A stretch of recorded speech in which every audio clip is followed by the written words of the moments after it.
melawai. Rayakan HUT ke-18 Partai Gerindra, Presiden Prabowo Subianto yang juga sekaligus Ketua Umum Partai Gerindra mengumpulkan pengurus inti Partai Gerindra di rumahnya di Kertanegara, Jakarta Selatan pada Jumat malam. Acara HUT ke-18 Partai Gerindra digelar tertutup dan sederhana karena alasan kondisi pemulihan dari bencana dan beberapa daerah.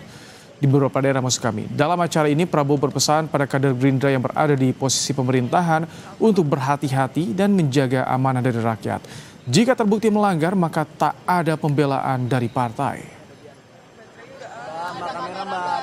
Yang ada di eksekutif maupun di legislatif, serta juga teman-teman yang mendapat penugasan di BUMN untuk selalu berhati-hati, mawas diri, dan menjaga uang rakyat, dan tidak melakukan perbuatan tercela.